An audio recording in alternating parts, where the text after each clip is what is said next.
제가 말씀드린 것처럼 우리 레위기에서는 5가지 제사가 아주 중요한 의식이었죠. 그리고 우리가 지금 보고 있는 부분이 이 5가지 제사의 규례를 주고 또 거기에 맞춰서 제사장을 세우고 또 제사장이 실제로 제사를 진행하는 그런 과정들을 살펴봤고요. 우리가 지금 보고 있는 부분은 그 가운데서 실패한 제사와 또 어떤 부분에 있어서 실패했는가 하는 것을 살피고 이런 부정의 문제 어떻게 해결할 것인가 그런 내용들을 우리가 좀 같이 살펴보고 있는 것입니다. 네. 우리 PPT 화면 보기 전에 5가지 제사 한 번 더 정리해 볼까요? 우리 순서대로 한번 맞춰서 해보도록 하겠습니다. 제가 아직 음속 안 했으니까 각자 따라 하시면서 5가지 한번 해보시면 좋을 것 같아요. 자, 우리 번제서부터 한번 해보도록 하죠. 5가지 시작. 번제, 소제, 화목제, 속죄제, 속건제. 예, 잘하셨고요. 우리 간단하게 좀 의미를 새겨볼까요? 번제 특징은 뭐였습니까? 첫 번째로 예, 다 태워드리는 제사. 그래서 의미가 수직적이고 완전한 헌신, 예, 완전히 하나님께 어떤 드림 이런 의미가 있었죠. 두 번째 소제, 소제는 이제 곡식으로 드리는 제사가 특징이었죠. 그래서 번제와 함께 종종 자주 쓰였고 또 그 곡식들을 주로 이제 제사장에게 드리는 그런 개념들이 들어 있었습니다. 세 번째 화목제. 화목제 가장 큰 특징은 뭐였어요? 네. 함께 먹는 거 중요한데 그 전에 하나 먼저 있어야 될 게 있죠. 하나님께는 어느 부분을 주로 드립니까? 네. 하나님께 드려야 될 가장 중요한 거 화목제에서 네. 기름을 태워 드린다는 거, 그렇죠? 네. 기름은 여호와의 것이다. 그래서 기름은 태워 드리고 나머지는 같이 먹는 그런 의식이었어요. 그래서 부정에 접촉한 사람들은 이 화목제 당연히 참여할 수가 없었겠죠. 그다음에 네 번째 속죄제, 우리 부정으로부터 면하게 하고 어떤 도덕적인 오염으로부터 우리를 보호하고 또 정결케 되는 그런 제사였고요. 5번째 속건제. 속건제는 가장 큰 특징이 뭐였습니까? 네, 배상의 의미가 있었다. 그래서 5분의 1 더 배상해주는 그런 제도들이 있었다라는 거. 요 5가지 제사는 여러분들이 잘 기억하시고 다른 규례들은 뭐 너무 세부적인 것도 많아서 우리가 좀 잊어버릴 수도 있고 뭐 우리가 굳이 다 외우진 않아도 될 것 같아요. 하지만 이제 가장 중요한 5가지 제사의 아주 간략한 특징 정도는 여러분들이 알아두시면 이제 구약뿐만 아니라 신약 전체를 볼 때에도 우리한테 좀 많은 도움을 주고 있습니다. 자, 이제 우리 화면을 좀 공유하면서 보도록 하고요. 네, 제가 전체적으로 음을 좀 소개하도록 하겠습니다.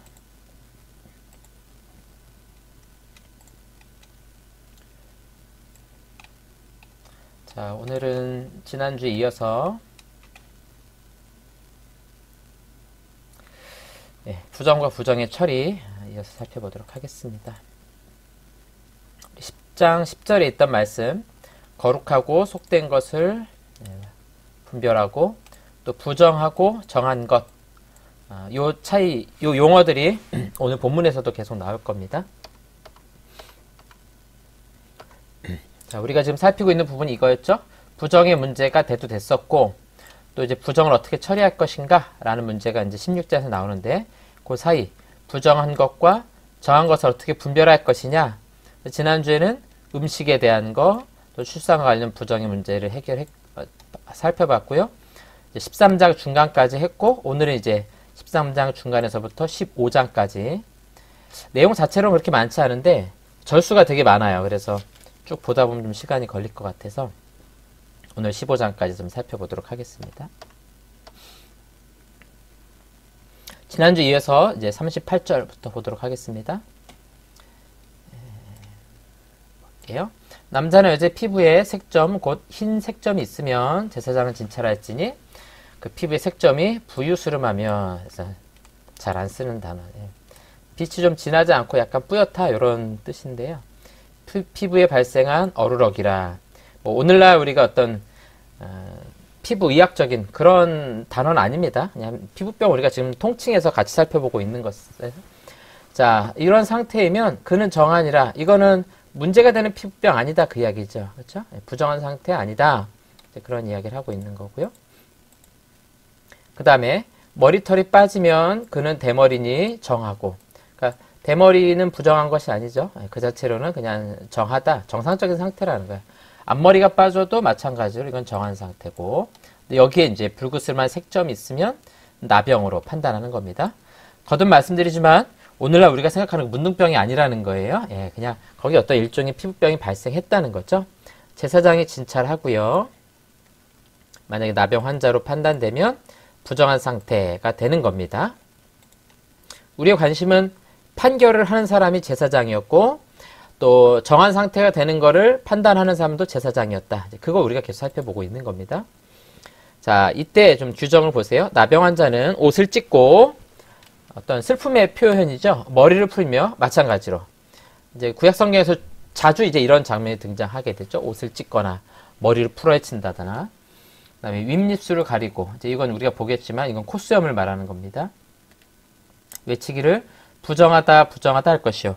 여러분 설교로 많이 들어보셨죠? 나병 환자들이 문둥병자들이 이 당시에 막 모여 살면서 부정하다 부정하다 외치고 다닌다는 그 규례가 바로 여기 있는 거예요. 그래서 옷을 찢고 머리를 풀고 어떤 슬픔과 탄식의 그런 표현이죠. 윗입술을 가린다. 어떤 부끄러움의 표시라는 거고요. 부정하다라고 외치는 거죠.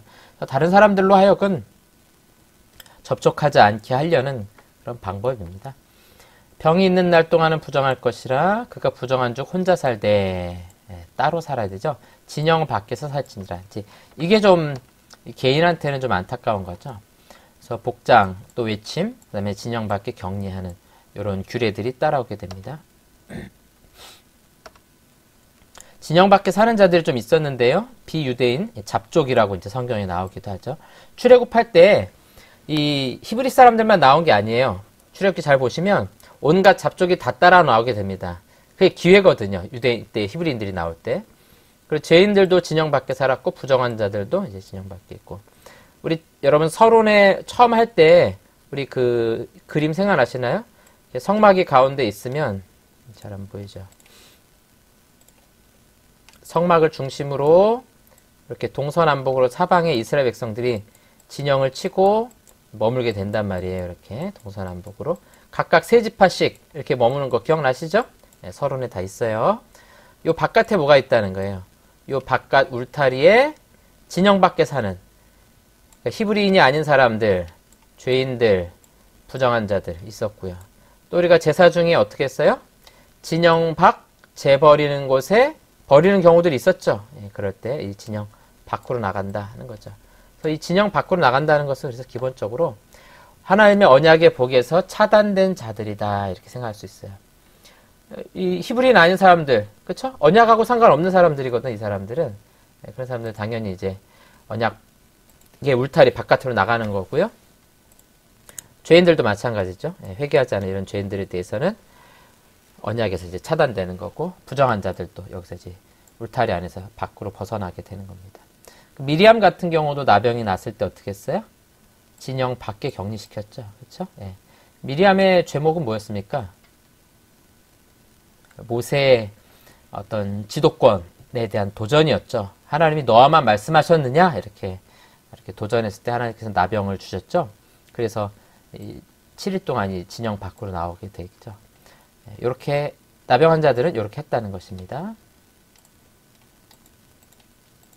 그 다음에 볼게요. 이제 47절에서 58절까지 쭉 계속해서 나옵니다. 이번에는 의복입니다. 옷에 나병 색점이 발생하여. 그래서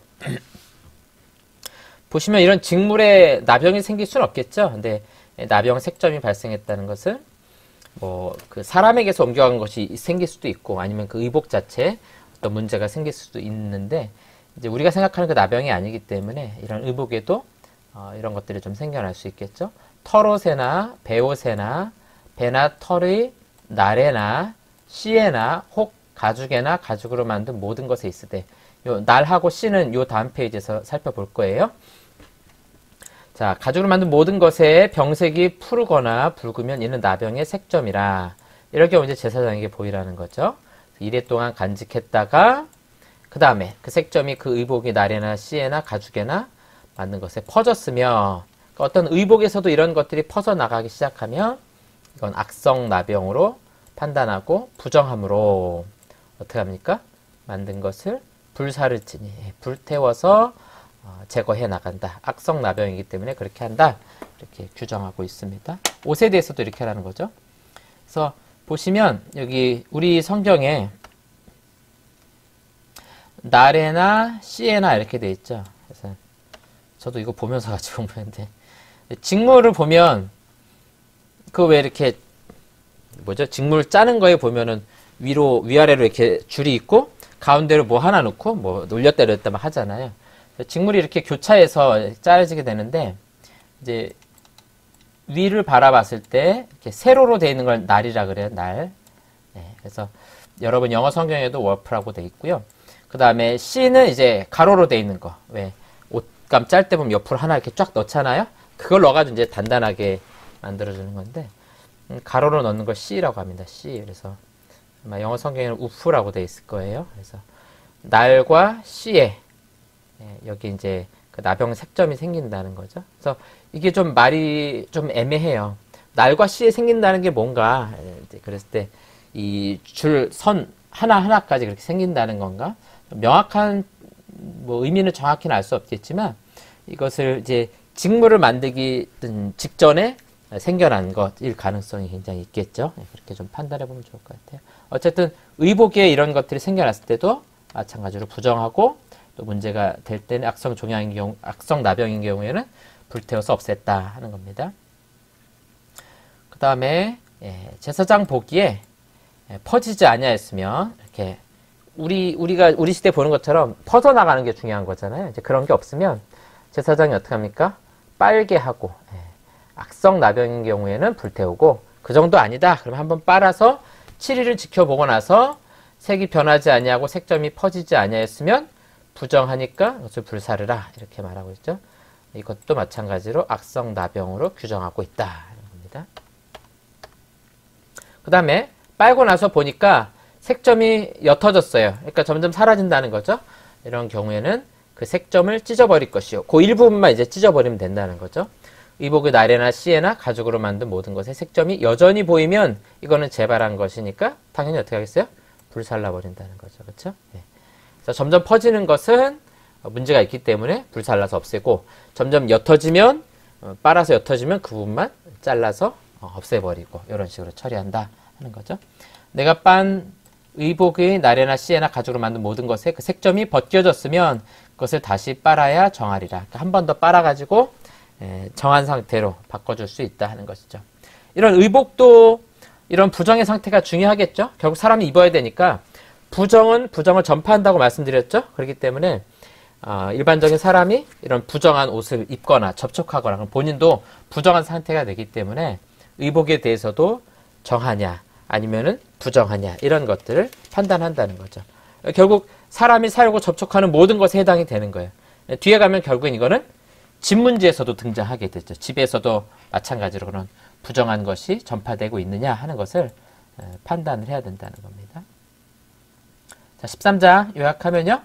이는 털옷에나 베옷에나 그 날에나 그래서 이거 데이라고 보시면 안 되겠죠. 우리 아까 본 것처럼 세로줄 C에나 이건 가로줄 가죽으로 만든 모든 것에 발생한 나병 색점에 정하고 부정한 것을 진단하는 규례니라. 그러니까 우리가 앞에서 나답과 아비후의 실패한 제사를 보면서 부정한 상태에서 머물러서는 안 된다 하는 것을 우리가 봤잖아요. 그래서 어떤 식으로 우리 피부병 또 의복 이런 것들에 부정한 것과 정한 상태를 판단할 수 있을까 하는 것을 성경에서 말씀하고 있습니다. 자, 여기서 우리 정리해보면 제사장은 의사는 아니에요. 이거 치료하는 사람 아닙니다. 그 다음에 부정한 자의 선언은 원인이 아닌 증상 자체에 있다. 왜 이게 발생했느냐? 그걸 따지는 게 아니라 이게 있느냐 없느냐 그걸 본다는 거죠. 피부병의 특징을 보니까 길고 지속적이어야 됐다라는 거. 그래서 1, 2주 정도는 지속되는지를 계속해서 확인했다는 거. 또 국부적일 때가 문제였다는 거였어요. 온몸에 다 퍼져 있는 경우에는 정하다 이렇게 판단했었죠. 13장에서. 네, 일부분의 어떤 것들이 발생했을 때는 이거는 부정한 상태 이렇게 규정했었고요. 네, 온몸에 퍼졌다면 더럽혀진 것 아니다 이렇게 말씀하고 있습니다. 자, 그래서 거룩함은 온전함을 상징하고 있고요.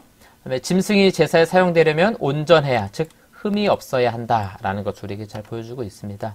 이런 점에서 이제 제사장은 육체적 장애가 없어야 합니다. 이런 부분들이 이제 또 다른 데서 나오게 됩니다. 그러니까 뭐 우리 몸에 어떤 문제가 생길 수는 있어요. 그러나 제사장이 되려면 그런 장애가 없는 사람들을 세우고자 합니다. 이건 뭐 차별의 의미라기보다는 하나님의 어떤 거룩함, 온전함 이런 것들을 추구하기 때문에 그렇습니다. 보시면 표준에서 일시적으로 이탈하는 것은 처리 대상이 아니다. 그렇죠? 약간 부정의 상태가 왔다고 해서 뭐 그 사람을 완전히 없앤다거나 그 물건 같은 것들을 완전히 없애는 것이 아니라 다시 돌아올 수 있도록 이거 일시적인 이탈이라는 거죠.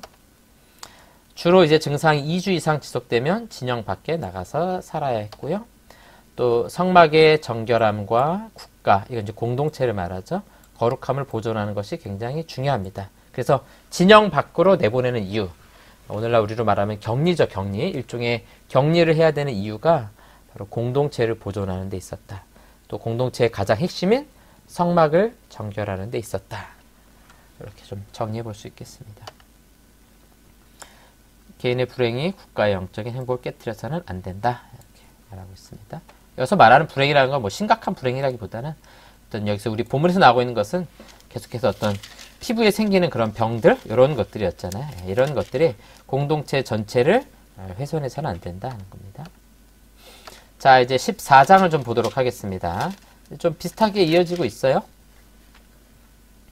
자, 14장에 이제 이 환자가 정결하게 됐을 때 어떤 의식을 거칠 것인가, 제사의 문제가 결국 등장한다는 거예요. 그래서 우리가 오늘도 시작하면서 5가지 제사를 다시 한번 언급한 것이 여기 이제 정한 상태로 오는 데 있어서 이런 제사 의식이 또한 중요하기 때문에 등장하기 때문에 이야기를 한 겁니다. 자, 이 제사는 제사, 일종의 의식과 제사라는 것은 치료가 아닙니다. 이걸 해가지고 낫는 게 아니에요. 이게 이제 왜 중요하냐면 고대 사회의 어떤 문화와 전통 때문에 그렇습니다. 자, 제사장은 환자를 치료하는 일을 하지 않아요. 진단과 선포, 또 공동체 일원으로 인정받게 되었을 때 의식을 수행하는 역할을 한다는 것이죠.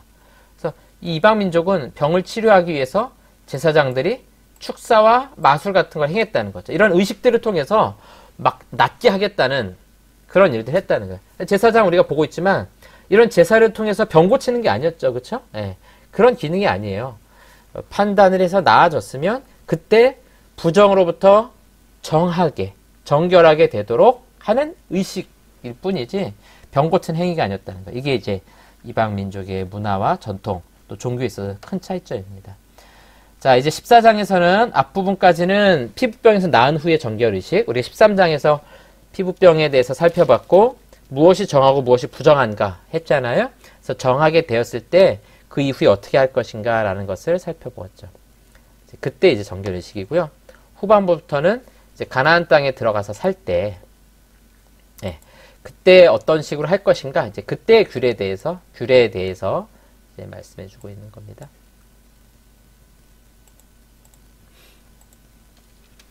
전체적인 내용은 크게 2가지예요. 피부병이 나은 후에 정결 의식과 그다음에 집에 생기는 피부병의 문제를 어떻게 처리할 것인가. 그러니까 집에 생기는 거니까 피부병이라 하기가 좀 이상하죠. 그래서 뭐 곰팡이 이렇게 하는 경우도 있거든요. 자, 일단 보겠습니다. 앞부분의 정결 의식 조금 나눌 거예요. 첫 번째 주간, 왜냐면 이게 한 주간에 끝나지 않아요. 나병 환자가 정결하게 되는 날의 규례는, 자, 13장에 그런 정결하게 된다라고 제사장이 판단하잖아요. 이제 그 다음에 이제 어떤 의식을 치를 것인가. 그 사람을 제사장에게로 데려갑니다. 제사장이 진찰하고 환부가 나았으면 그 정결함을 받을 자를 위하여, 그러니까 환자였다가 나은 사람을 위해서 이렇게 명령하라는 거죠. 살아있는 정결한 새 2마리. 정결한 새니까 어떻겠어요? 흠이 없는, 문제가 없는 정상적인 그런 새겠죠. 새 2마리와 백향목과 그다음에 홍색실, 그다음에 우슬초. 우슬초는 뭐 그 풀인데 약간 이렇게 흡수력이 좋은 그런 풀입니다. 시편 51편에도 다윗이 그런 고백을 하죠. 우슬초로 나를 정결케 하시고 뭐 이런 고백을 하잖아요. 그러니까 그런 고백이 나올 수 있었던 기원이 여기 있는 거죠. 이런 정결하게 되는 의식이 있어서 이런 우슬초를 사용했다. 자, 제사장이 명령합니다. 2마리 새 중에서 여러분들이 잘 머릿속으로 그림을 그리세요. 새 1마리를 흐르는 물 위. 예. 자, 냇가를 생각하세요. 냇가에 뭐가 있습니까? 질그릇. 흙으로 만든 그릇을 흐르는 물 위에다 올려놓는 거예요. 그쵸? 그리고 그 안에서 이 새를 잡는 겁니다. 왜 통 안에서 잡겠어요? 이 뒤에 보시면 피를 쓰기 위해서, 피를 쓰기 위해서. 자, 다른 새는 산채로 가져다가 백향목과 홍색실과 우슬초와 함께 가져다가 흐르는 물 위에서 잡은 새 피를 찍어. 예. 4개가 지금 포함되는 거죠? 한 마리 남은 새, 잘 안 보이네. 자, 새, 그 다음에 백향목, 향기나는 나무, 그 다음에 빨간색 실, 그 다음에 우슬초 풀. 자, 머릿속으로 그림이 그려지시죠? 예, 이런 것들 갖다 어떻게 하는 겁니까? 그 질그릇 안에서 잡은 그 새 있잖아요? 거기에 피를 찍는 거죠.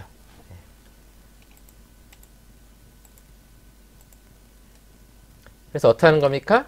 정결함을 받은 자에게 7번을 뿌리는 거죠. 그쵸? 예. 자, 앞에 제사에서 이런 식의 뿌리는 제사가 있었죠. 뭘까요? 필기하는 척 하지 마시고 대답을 하셔야 돼요. 네, 속죄제가 이제 주로 그런 뿌리는 의식들이 있었죠. 아하, 이렇게 생각이 되셔야 돼요. 자, 그 살아있는 새는, 자, 그러니까 이 뿌린다는 의식이 속죄제였잖아요. 우리 속죄제의 기본이 뭐였어요? 부정함으로부터 씻는 거잖아요. 도덕적인 부정, 계명을 어긴 것에 대한 부정. 그러니까 기본적으로 속죄제는 정결하게 하는 예식이라는 거죠. 그렇죠? 그래서 제사장을 임명할 때도 마찬가지로 이 속죄 의식이 굉장히 중요하게 들어갔죠. 기억나시죠? 예, 귓뿌리에, 오른쪽 귓뿌리, 엄지손가락 끝, 엄지발가락 끝에 발랐던 그런 의식들 기억나시죠? 관유 같은 거 피를 같이 발랐잖아요. 여기서도 이제 비슷하게 등장을 하게 됩니다. 정결하게 하는 의식이 속죄제. 이렇게 연결하시면 될 것 같아요. 자, 그 다음에 살아있는 새는 들에 풀어놓습니다. 예, 날아가게 한다는 거죠. 이건 이제 우리가 16장에서 볼 의식하고 굉장히 비슷합니다. 정결함을 받는 자는 그의 옷을 빨고 모든 털을 밀고 물로 몸을 씻을 것이라. 깨끗하게 하는 거죠. 그러니까 온몸을 깨끗하게 하는 거야. 그리하면 정하리니 그 후에 진영에 들어올 것이나 자기 장막 밖에 7일 동안 머무를 것이요. 자, 이런 의식을 한 다음에 자기 텐트, 자기 집 말고 그 바깥에서 7일 동안 머물게 되고요. 7째 날에는 모든 털을 밀되 머리털과 수염과 눈썹을 다 밀고 그의 옷을 빨고 몸을 물에 씻을 것이라. 그리하면 정하리라. 예. 계속해서 이런 의식들이 등장이 됩니다. 그래서 이 새를 죽이고 살리는 이런 의식들이 16장에 나온 속죄 의식과 굉장히 비슷합니다. 이거 이제 우리가 16장에 한 번 더 보시면 여러분들이 익숙한 내용 좀 아실 수 있을 것 같아요. 그 다음에 가난한 사람의 속죄제, 우리 5장에서 살펴봤어요. 전체적으로 어떤 속죄제 의식과 굉장히 비슷합니다. 그 중에서도 새를 잡아 드리는 거 보면 가난한 사람을 위한 속죄제 의식과 굉장히 비슷하다는 걸 우리가 알 수 있어요. 자, 이제 둘째 주간이에요. 일주일을 이렇게 보냈죠? 자, 잘 정리하고 계시죠?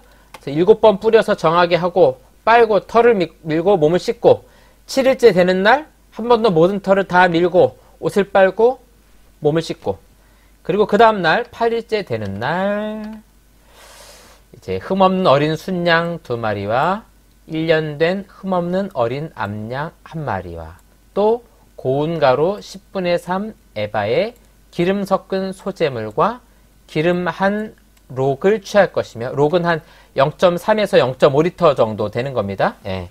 그 중간 사이즈 우유팩 있죠? 예, 그 정도 된다고 생각하시면 될 것 같아요.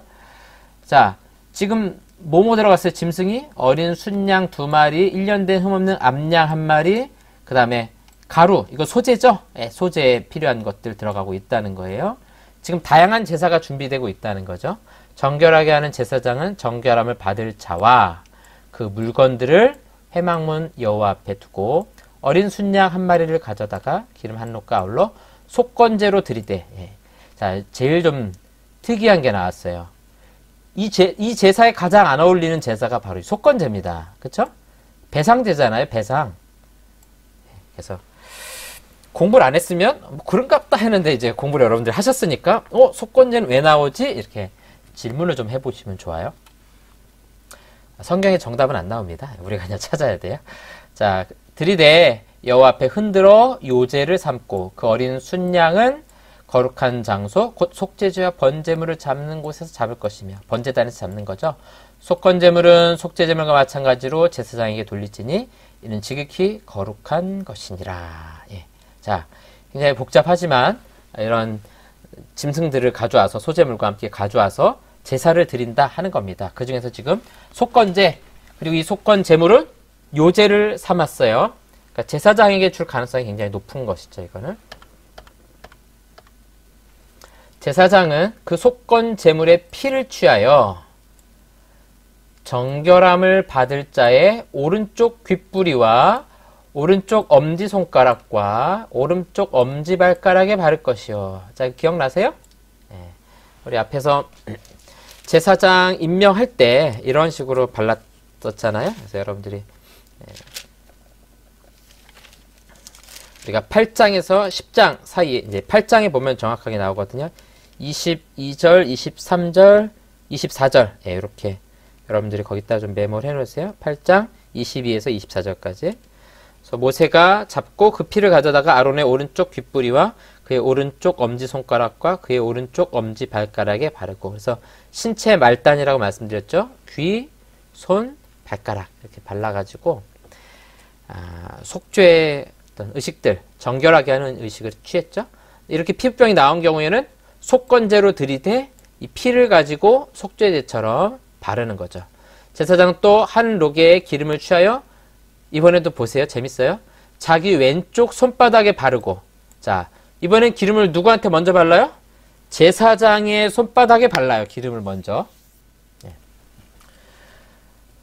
보니까 몇 분이 지금 굉장히 지금 정신을 잃은 표정을 하고 계신데 그냥 아는 척하세요. 그런가 보다 하고 아는 척하세요. 자 오른쪽 손가락으로 왼쪽 손에 기름을 찍어 그 손가락으로 그것을 여호와 앞에 7번 뿌릴 것이요.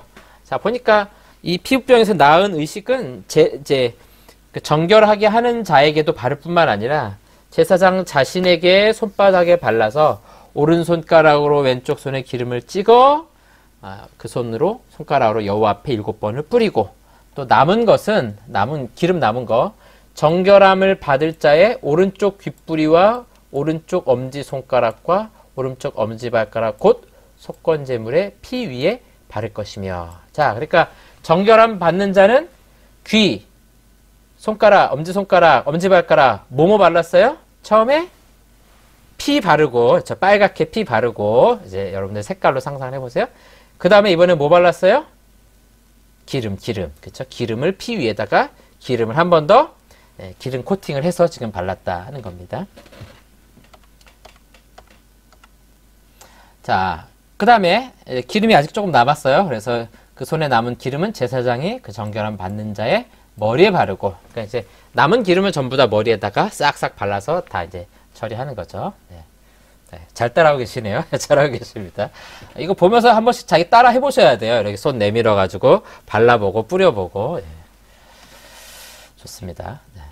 제사장은 여호와 앞에서 그를 위하여 속죄하고 또 제사장은 속죄제를 드려 그 부정함으로 말미암아 정결함을 받을 자를 위하여 속죄하고 그 위에 번제물을 잡을 것이요. 자, 그러니까 지금 제사가 뭐뭐 들어갔습니까? 처음에 속건제 들어갔죠. 그다음에 그거 잡은 거 가지고 속죄제를 드렸죠. 지금. 네, 그 다음에 여기 보니까 번제물을 잡을 것이요. 번제를 드렸죠. 그 다음에 20절에 보니까 번제와 소제를 같이 드렸죠. 여러분 무슨 제사만 없는 겁니까 지금? 화목제만 없죠. 그렇죠? 화목제만 없고 지금 속건제로부터 시작해서 거의 거꾸로 가죠. 속건제, 속죄제, 번제, 소제 이걸 전부 다 드려가지고 예, 참 피부병에서 한번 돌아오기 굉장히 힘드네요. 그렇죠? 아주 복잡한 제사장을 세우는 것보다 더 복잡한 것 같아요. 지금 보니까 예, 자 이렇게 드려서 속죄합니다. 그러면 그가 정결하리라 이렇게 기록하고 있네요. 자, 그리고 나서 이제 21절부터 32절까지는 뭐 제가 내용은 특별히 안 실었는데 거의 비슷하고요.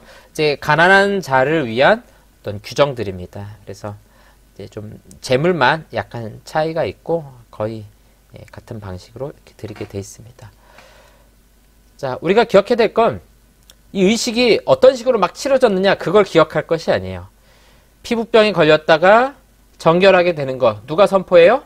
제사장이 선포해요. 그리고 그렇게 정결하게 됐을 때는 뭘 해야 된다고요? 하나님 앞에 이런 제사를 통해서 정결한 의식을 치러야 했다라는 것. 그게 중요한 겁니다. 그걸 기억하시면 될 것 같아요.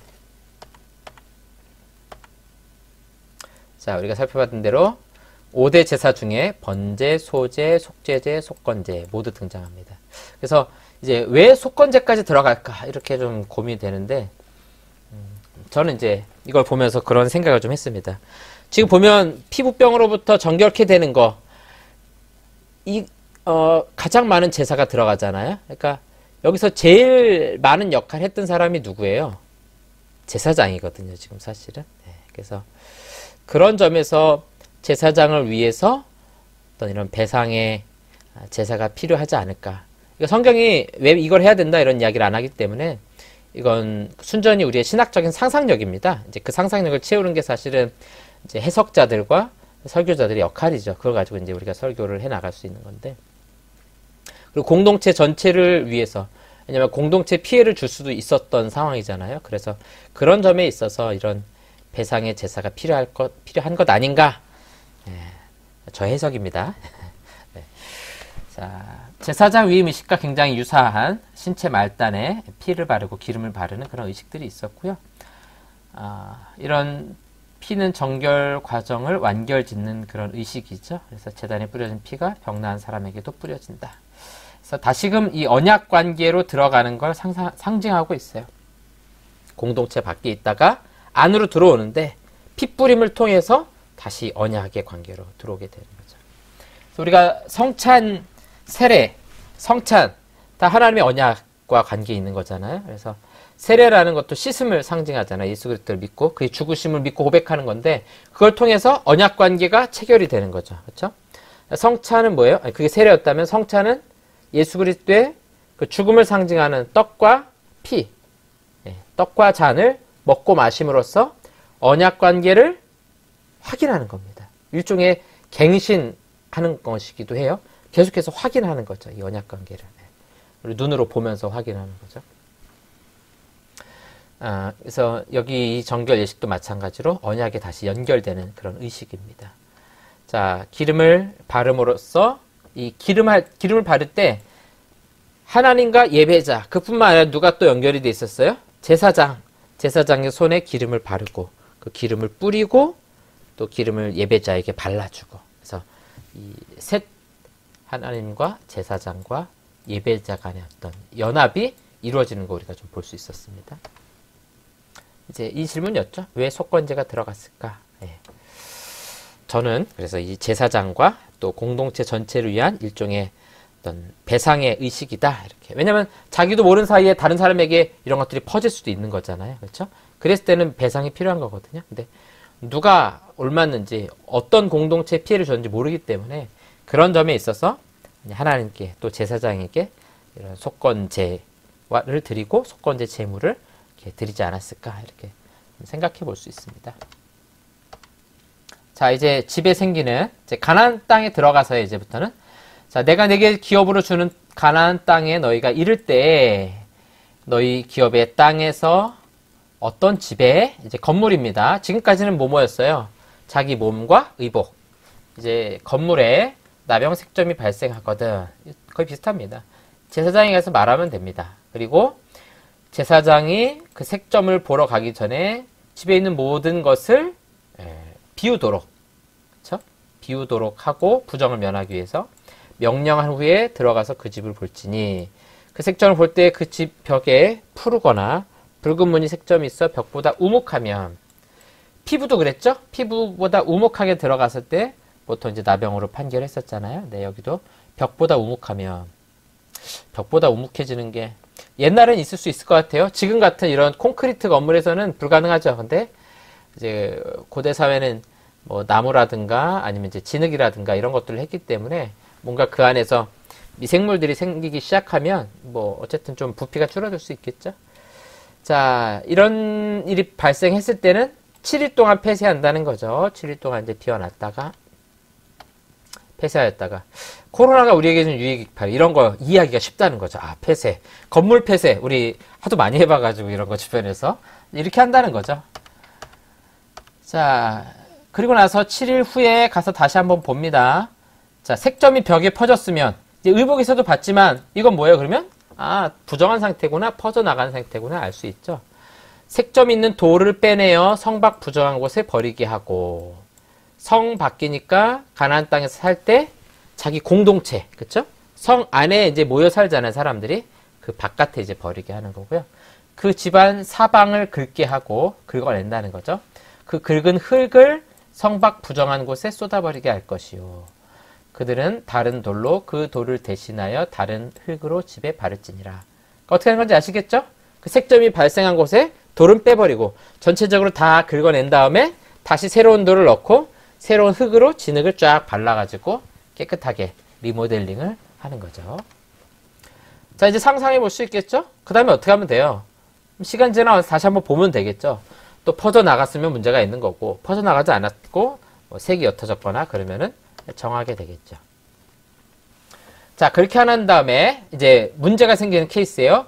돌을 빼내며 집을 긁고 고쳐 바른 후에 색점이 집에 재발하였으면, 자, 이렇게 했는데도 또 나온다는 거죠. 제사장은 또 가서 살펴볼 것이요. 집에 퍼졌으면 악성 나병인즉 이는 부정하니.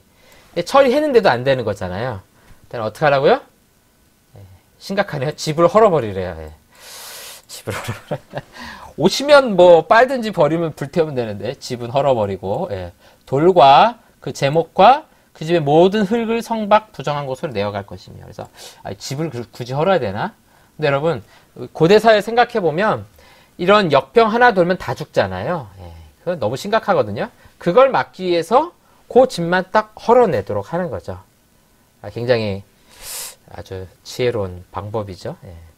그 집을 폐쇄한 날 동안에 들어가는 자는 저녁까지 부정할 것이요. 그러니까 폐쇄한 데 들어가면 안 되죠? 벌금 냅니다. 벌금. 방역 당국에서 벌금 받습니다. 자, 그 집에서 자는 자는 그 옷을 빨 것이요. 그 집에서 먹는 자도 그 옷을 빨 것이니라. 이렇게. 보통 우리가 봤던 대로 부정에 접촉되면 저녁까지 부정한 상태. 옷은 빨면 되는 거고요. 자, 그 다음에 아까 첫 번째 돌을 빼내고 긁어낸 다음에 다시 채우고 고쳐 발랐어요. 그 다음에 가봤더니 이번에는 이제 퍼지지 않았을 때 이는 색점이 나은 것이니 당연히 정하다고 선포하면 되겠죠. 그 다음에 굉장히 비슷해요. 우리 피부병도 정하게 됐을 때 어떻게 했어요?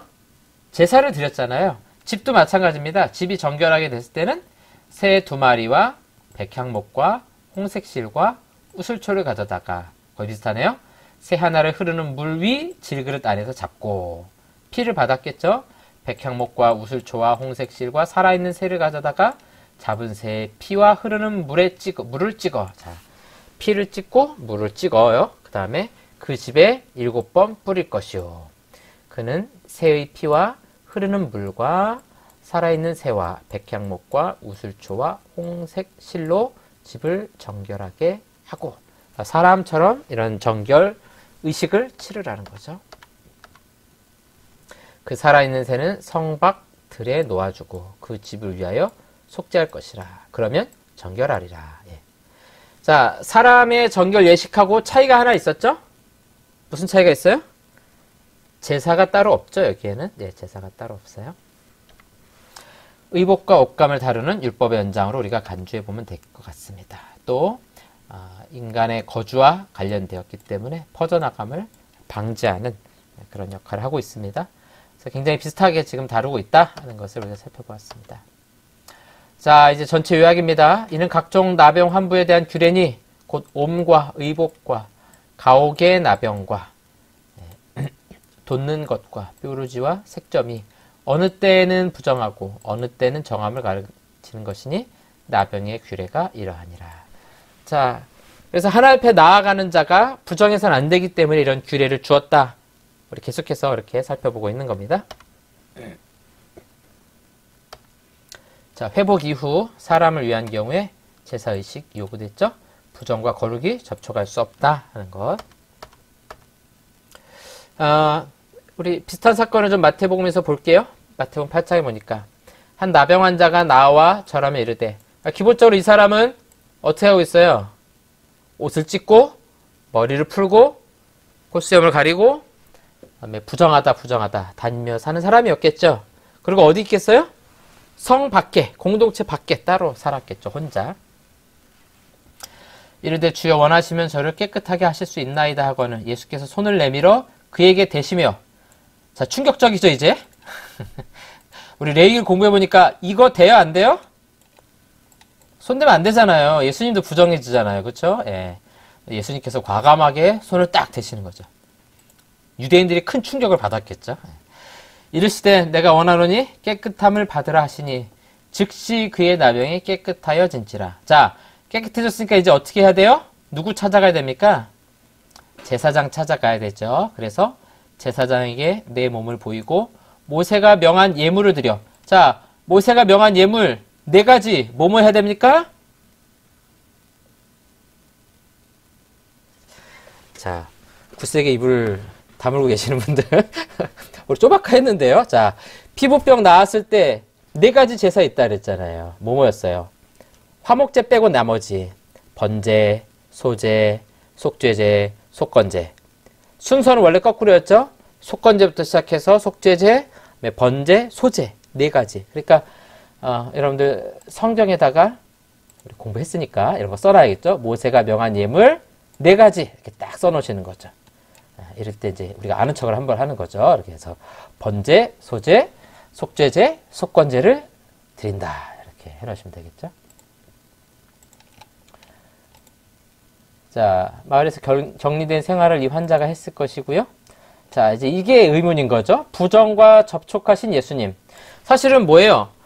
그 예수님은 하나님이시잖아요. 하나님의 거룩과 부정이 접촉할 수 있어요, 없어요? 없죠? 죽잖아. 이게 지금 문제여가지고 제사를 계속 드리고 그다음에 정하다 부정하다 판단하는 거잖아요. 그러면 죽어야 정상이에요. 그러면 이 나병 환자는 어떻게 돼야 정상이에요? 죽어야 정상이죠. 그쵸? 예. 근데 안 죽었죠? 예. 왜 그렇습니까? 죽었다가 살아난 것이죠. 예수의 만남으로. 구원이 그거 아닌가요? 죽었다 살아난 거? 부정한 우리가 거룩하신 예수님과 접촉했다. 이거 뭡니까? 죽음이죠. 죽음에서 다시 살아나는 것. 요건 이제 뒤에 확대 해석이에요. 자, 우리 15장 보겠습니다. 이제 오늘 우리가 할 마지막 장, 이제 유출에 대한 규례입니다. 크게 2가지예요. 남성의 유출과 여성의 유출, 이제 2가지로 잡히고 있습니다. 네. 보겠습니다. 네, 여기 보면 이제 각각 2가지로 나옵니다. 남성의 유출도 장기간 유출과 일시적인 유출, 여성의 유출에 있어서도 일시적 유출과 장기간 유출. 순서가 거꾸로죠? 네. 남성은 뭐부터 다뤄요? 장기간 먼저 다루고 그 다음에 일시적 다루고, 여성은요? 일시적 먼저 다루고 그 다음에 장기적 다루고, 이렇게 순차적으로 다룬다는 거죠. 자, 먼저 남성의 유출 흘러나온다는 거죠. 이스라엘 자손에게 말하라. 누구든지 그의 몸에, 여기 이제 남성이라고 말하지 않지만 그의 몸 할 때 이게 기본적으로 남성형 단어를 쓰고 있습니다. 뒤에서는 여성이라고 말하고 있고요. 유출병이 있으면, 그러니까 이 장기적인 유출은 기본적으로 어떤 질병이라는 겁니다. 근데 뭔지 정확하게 말하지 않아요. 뭐 어떤 학자들은 뭐 이런 질병, 뭐 고름이 나온 질병 이런 거 얘기하는데 뭐 정확하게 얘기하지 않습니다. 자, 유출병으로 말미암아 부정한데요. 질병이니까 기본적으로 부정함으로 판단하겠죠. 곧 그의 몸에서 흘러나오든지 그의 몸에서 흘러나오는 것이 막혔든지 부정한 즉, 뭐 밖으로 나오든 안 나오든 나오다 막혔든 다 부정하게 본다는 것이죠. 유출병 있는 자가 눕는 침상 부정하고 앉았던 자리도 부정하니 그의 침상에 접촉하는 자는 그의 옷을 빨고 물로 몸을 씻을 것이며. 그러니까 부정은 계속해서 전파된다는 거 우리가 계속 보고 있죠. 그래서 이렇게 접촉하는 자는 옷을 빨고 물로 씻으면 돼요. 그 다음에 일시적이죠. 저녁까지만 부정하게 됩니다. 접촉한 자는. 자, 앉았던 자리에 앉는 자도 마찬가지로 옷을 빨고 물로 씻고 저녁까지 부정합니다. 유출병 있는 자의 몸에 접촉하는 자도 마찬가지고요. 그 다음에 유출병이 있는 자가 정한 자에게 침을 뱉으면, 저 예전에 보면서 이런 사람이 있나? 막 그렇게 생각했는데 이번에 보니까 있더라고요. 뉴스에 보니까 코로나 어떤 걸린 사람이 그 침 뱉고 막 그래가지고 그 전염돼서 그 사람 죽었잖아요. 그때 뉴스에 나왔었잖아요. 네. 이런 일이 있을 수 있는 거죠, 실제로. 자, 그 정한 자는 그의 옷을 빨고 물로 몸을 씻을 것이며 저녁까지 부정하리라. 그 다음에 유출병이 있는 자가 탔던 안장은 다 부정하고 그의 몸 아래에 닿았던 것에 접촉한 자도 마찬가지로 부정하고. 그러니까 이 유출병이 있는 사람 그 자체가 뭐 심각한 문제가 있거나 그런 이야기를 하는 것이 아니라 규례의 대부분은 뭐예요? 이 사람과 접촉했던 사람들에 대해서 어떻게 깨끗하게 될 것인가. 그러니까 공동체로 퍼져나가는 걸 지금 계속해서 걱정하고 있는 것이죠. 그거에 대한 규례들이 지금 계속해서 나오고 있는 겁니다. 자, 유출병이 있는 자가 물로 그의 손을 씻지 않고 아무든지 만지면 그 자는 그의 옷을 빨고 마찬가지로요. 그 다음에 유출병 있는 자가 만진 질그릇은 깨뜨리고 나무는 물로 씻을지니라. 이렇게 말씀하고 있습니다. 그 다음에 이런 경우에 병에서 깨끗해졌을 때 마찬가지로 우리 피부병에서 나았을 때도 제사가 있었죠. 그런 것처럼 이런 유출병, 이것도 일종의 병이니까 나았을 때는 정결의식이 있습니다. 7일이 지난 후에 옷을 빨고 흐르는 물에 그의 몸을 씻을 것이라. 그러면 정해집니다. 8째 날에는 산비둘기 2마리나 집비둘기 새끼 2마리를 자기를 위하여 가져다가 회막문 여호와 앞으로 가서 제사장에게 줄 것이요. 제사장 그 한 마리는 속죄제로, 다른 한 마리는 번제로 드려서 속죄합니다. 속죄제 아주 자연스럽죠? 그렇죠? 근데 보니까 산비둘기나 집비둘기, 그러니까 가장 작은 것으로 드리죠. 그러니까 이런 질병에 대해서는 어떤 심각하게 좀 다루기보다는 피부병보다는 훨씬 좀 더 가볍게 다루는 것 아닌가 이렇게 좀 볼 수 있습니다. 예. 그러니까 이 어떤 유출병이라는 부정을 처리하는 방식, 하나님의 방식이 어떠한 것인가? 병 있는 사람 자체를 어떤 심각하게 생각한다거나 그 사람이 무슨 죄가 있다거나 그렇게 여기기보다는 물론 어떤 죄라는 것이 있을 수도 있어요. 그렇기 때문에 속죄제와 번제 이런 것들을 같이 드리는 것이지만, 근데 드리는 짐승 자체가 지금 아주 비싼 짐승이 아니잖아요. 예, 그런 거 볼 때 어떤 공동체 보호적인 그런 의미가 훨씬 크다라는 걸 좀 생각할 수 있어요. 자, 이렇게 속죄제와 번제 드려서 속죄한다. 예, 이렇게 정리하시면 되겠어요. 남성인 경우에 장기 유출병인 경우에 제사는 속죄제와 번제. 그 다음에 가장 가난한 사람들을 위해서 보통 드리는 산비둘기나 집비둘기로 했다. 그 다음에 이제 짧은 기간의 유출입니다. 이거는 이제 주로 어떤 성관계와 관련된 것들이에요. 그래서 설정한 자는, 이건 남성의 정액이 나온다는 거죠. 물로 씻으면 되고 저녁까지 부정합니다. 그러니까 상당히 가볍게 다루는 거죠. 저녁까지만 부정하니까. 정수, 이건 이제 정액을 말합니다. 묻은 옷과 가죽은 물에 빨 것이며 저녁까지 부정하다. 남녀가 동침하여 관계를 맺고 정액이 나왔을 때는 둘 다 물로 몸을 씻을 것이며 저녁까지 부정하리라. 굉장히 단순하죠? 그냥 이런 경우에는 대부분 씻고 저녁까지 부정하게 되면 되는 겁니다. 크게 어떤 전파에 대해서 고려하고 있지 않죠? 그렇죠? 앞에서 이제 장기적인 어떤 유출병이 있을 경우에는 다른 곳에 닿았을 때가 문제가 되는데, 이런 간단한 경우에는 씻고 잘 빨면 되는 겁니다. 이런 식으로. 그리고 저녁까지 부정하리라. 이렇게 좀 다루고 있습니다. 제사가 따로 필요 없어요, 여기에는요. 이제 여성의 유출은 단기 유출부터 다루고 있습니다. 우리가 앞에서 그 아이 낳는 경우도 한번 다뤘었잖아요. 그때 이제 아이 낳고 나서 부정의 기간 할 때 이 월경 기간하고 같이 다룬다 이런 이야기가 있었어요. 그래서 이 단기간의 여성 유출이라는 것은 이제 월경 기간을 말하는 겁니다. 어떤 여인이 유출을 하되 그의 몸에 그의 유출이 피이면 1회 동안 7일 동안 불결하니 그를 만지는 자마다 저녁까지 부정할 것이요. 이 불결할 동안, 그러니까 이 월경 기간 동안이죠. 누웠던 자리 부정하고, 그 다음에 앉았던 자리도 부정하고, 침상 만지는 거. 자, 이런 사람들은 옷을 빨고 물로 몸을 씻도록 저녁까지 부정할 것이다. 또 앉은 자리를 만지는 자도 마찬가지로 저녁까지 부정하게 되고요. 침상 위, 앉은 자리, 또 그 위에 있는 것을 만지는 모든 자도 저녁까지 부정할 것이다. 자, 여기서 보면 이 주로 기간 동안이라는 표현을 여러분들이 잘 기억하셔야 돼요. 예. 자, 여기 보시면 불결할 동안에는 이게 뭐 지정을 하다 그런 의미보다는 그런 월경 기간 동안에 어떤 보호하는 그런 역할을 할 수 있겠죠. 그래서 그 월경하는 기간 동안을 보여주는 거예요. 성경에서는 이 여성의 월경 기간 동안에 성관계를 금지하고 있거든요. 이게 그 이방 민족의 문화하고 굉장히 큰 차이가 있는 거예요. 그래서 뭐 여러 가지 우리가 고려할 수 있지만 그 여인 자신을 굉장히 보호할 수 있는, 오늘날하고 달라요. 인권이라는 것 자체가 현대하고 고대가 많이 다르기 때문에 이건 좀 잘 보면 철저하게 여성을 보호하는 차원에서 이렇게 하고 있다라는 거 우리가 알 수 있습니다. 예, 여기도 그래서 이 이야기를 하고 있는 겁니다. 동침하여 그의 불결함에 전염되면 이래 동안 부정하다. 사실은 뒤에 가면서 이야기하지만 굉장히 이걸 금합니다. 이 기간 동안에 동침하는 것을 금하고 있어요. 자, 이제 12장 출산을 다룰 때 잠깐 언급했고요. 또 성적인 이런 문제들은 나중에 18장에 가면 한 번 더 다룰 겁니다. 그래서 이 기간 동안만 부정하다. 그리고 제사가 필요 없습니다. 남성과 마찬가지로 이거를 뭐 질병으로 처리하거나 그런 것이 아니라 이 부정의 기간이 있는 동안은 어떻게 하라는 거예요?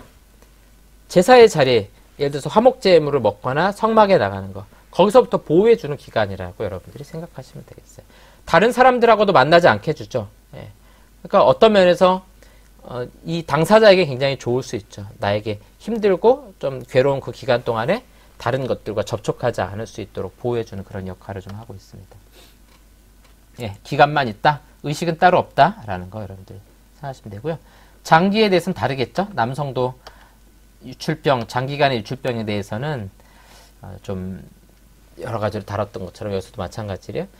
불결기가 아닌데도, 그러니까 원래 정상적인 월경 기간이 아닌데 여러 날이 간다든지 그다음에 계속되는 경우에, 이런 경우에는 불결한 때와 같이 부정한 죄, 마찬가지로 그런 부정한 상태 계속 유지되는 걸로 바라보게 되는 겁니다. 그래서 침상, 자리, 그다음에 만지는 거 마찬가지로 옷을 빨고 물로 몸을 씻고 저녁까지 부정한 상태. 그러니까 주변에 있는 사람들에게도 이런 부정함이 전염될 수 있는 그런 기간이라는 거죠. 자, 이 경우에는 이제 마찬가지로 앞에서 봤던 것처럼 정결 의식이 추가됩니다. 장기간일 경우에는 어떤 질병의 형태로 보기 때문에 정결 의식이 함께 추가가 됩니다. 자, 유출이 그쳤을 때 7일을 세고 나서야 정하리니 그는 8째 날에 산비둘기 2마리나 집비둘기 새끼 2마리를 마찬가지로 가져가서 속죄제 번제로 드립니다. 똑같죠? 남자 하나 여자 하나 마찬가지로 이렇게 드리고 있습니다. 네, 이렇게 여러분들 잘 정리하셨죠? 네, 미리 예습하셨던 거 잘 정리하시면서 이렇게 해 나간다.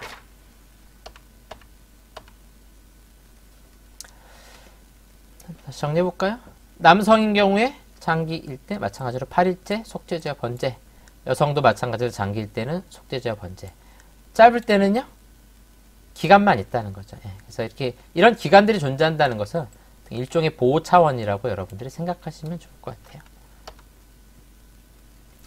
그래서 이게 장기로 간다는 거는 이게 부자연스러운 거예요. 질병이라는 거죠. 마찬가지로 여성도 장기인 경우에는 부자연스럽고 질병의 형태라는 것이고, 단기적인 어떤 유출들은 다 자연스러운 형태라는 거. 그래서 이런 부정의 기간을 갖는 것은 하나님 앞에 나오지 않도록 또 보호하는 차원에서 하고 있다라는 겁니다. 너희는 이와 같이 이스라엘 자손이 그들의 부정에서 떠나게 하여 그들 가운데 있는 내 성막을 그들이 더럽히고 그들이 부정한 중에서 죽지 않도록 할지니라. 그러니까 이런 부정의 규례들을 우리 중간에서 이렇게 쭉 다루고 있는 이유가 뭐예요? 성막을 더럽히지 않도록, 또 그것 때문에 하나님과 만남으로 죽는 일들이 발생하지 않도록. 왜냐하면 앞에서 나답과 아비후가 죽는 것을 보았죠? 예, 그런 것들로부터 보호하는 겁니다. 이 규례는 유출병이 있는 자와 설정함으로 부정하게 된 자와, 이건 남자죠? 불결이 않는 여인과 유출병이 있는 남녀와, 그리고 불결한 여인과 동침한 자에 대한 것이니라. 자, 하나님의 거룩과 충돌하지 않도록 주의해야 됩니다. 개인과 공동체 전체를 보호하기 위한 규정이다.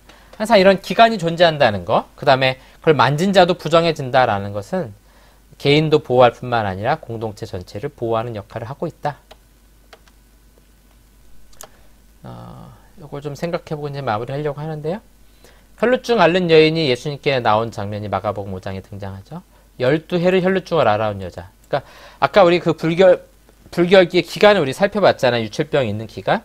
그게 이제 그치고 7일을 기다렸다가 8일째 이제 제사를 드리는데 이 여인은 이게 그치질 않은 거죠. 그렇죠? 12년을 계속해서 이런 유출병으로 계속해서 앓아온 여인이라는 거죠. 그래서 많은 의사에게 많은 괴로움을 받았고 가진 것도 다 허비하였을 때 효험이 없고 도리어 더 중하여졌던 차에 예수의 소문을 듣고 무리 가운데 끼어들어 와서 그의 옷에 손을 대니, 자, 이 손을 대는 행동 자체가 무슨 문제를 지금 계속 일으킬 수 있는 거예요.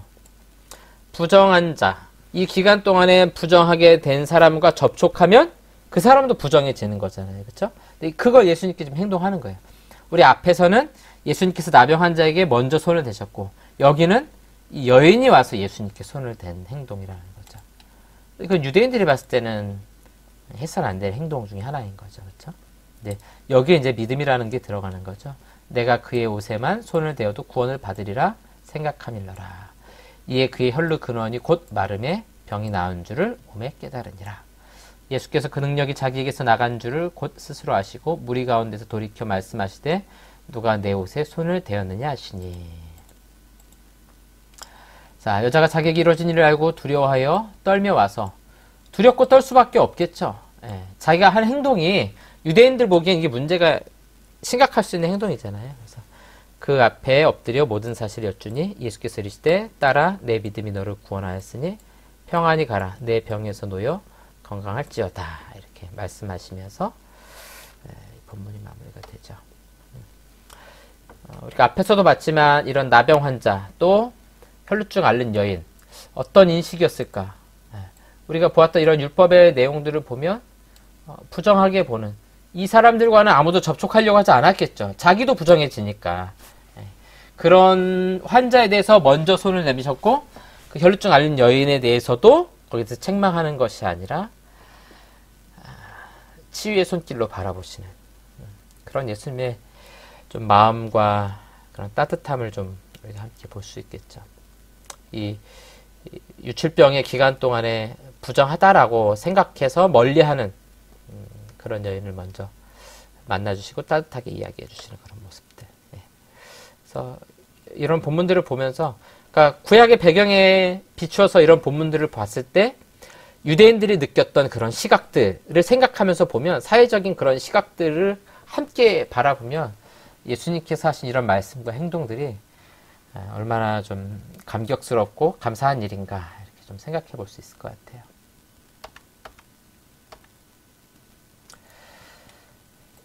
네, 자 이제 마무리를 좀 해야 되는데요. 자, 부정이 일종의 오염된 상태임을 말해줍니다. 악한 상태라고 말하지 않죠, 그렇죠? 이거를 악한 상태라고 생각하는 것은 우리에게 큰 오해입니다. 부정이라는 것은 악해졌다는 것이 아니라 오염된 상태라는 것을 말해주고 있죠. 오늘날 우리가 생각하는 그런 죄하고는 좀 다른 겁니다. 자, 성에 대한 어떤 부정의 원리들이 이제 좀 나오기 시작했고, 또 19장에 가서 본격적으로 이제 살펴볼 텐데, 이거 분명히 이방 족속이라든가 가나안 족속 등과는 구별된 그런 삶에 대한 이야기를 하고 있어요.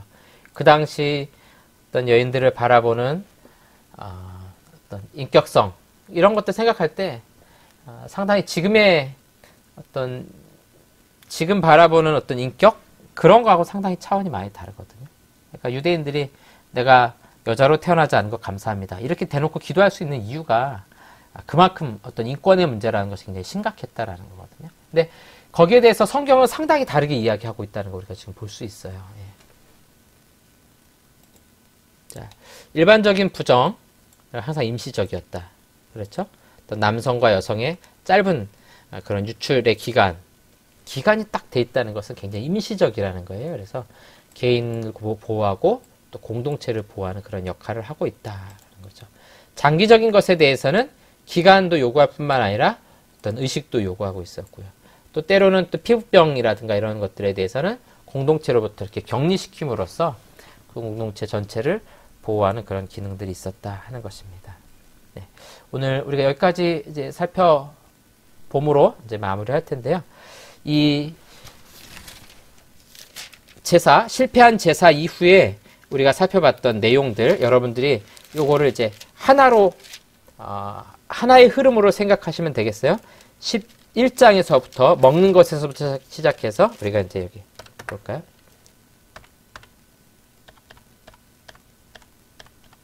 여기 있었죠? 예. 여기서 살펴본, 보시면, 11장에서부터 15장까지 우리가 살펴본, 먹는 것, 그 다음에 출산, 피부병, 건물까지 포함돼서, 그 다음에 육체적인 유출, 이런 것들이 좀 부정한 상태, 일종의 오염의 상태라고 우리가 볼 수 있죠. 예. 그런 것들로부터 어떻게 우리를 보호할 것인가, 공동체를 보호할 것인가, 또 하나님과의 어떤 충돌을 막을 수 있을 것인가, 그런 좀 세세한 규정이었다라는 것입니다. 이제 우리 다음 주는 16장을 할 겁니다. 그래서 16장에서는 이 속죄일에 속죄 제사를 드리는 그런 장면이 등장하고요. 그러고 나서 이제 17장부터 쭉 등장할 내용들을 보시면 아주 철저하게 이방 민족과 다른 어떤 삶의 방식들, 또 규정들, 이런 것들을 계속해서 이야기하게 됩니다. 어떻게 거룩한 상태로 우리가 계속해서 유지하며 살아갈 수 있을 것인가 하는 것을 우리가 살펴보도록 하겠습니다. 네, 오늘도 수고 많으셨고요. 한 주간 잘 지내시고, 다음 주에 오실 때는 제가 수업할 때 3장 나가는 게 조금 많은 것 같긴 해요. 2장 반에서 3장 이렇게 사이 나갈 텐데, 여러분들이 보셔가지고 미리 좀 읽으시고, 16장, 17장, 그다음에 다음 주 18장까지 좀 많지 않으니까 18장 정도까지 여러분들이 읽으시고 오시면 될 것 같아요. 그렇게 어렵진 않습니다. 어렵진 않고요. 좀 단순해요. 복잡한 것이 아니니까 여러분들이 잘 보시고 예습해 오시면 될 것 같아요.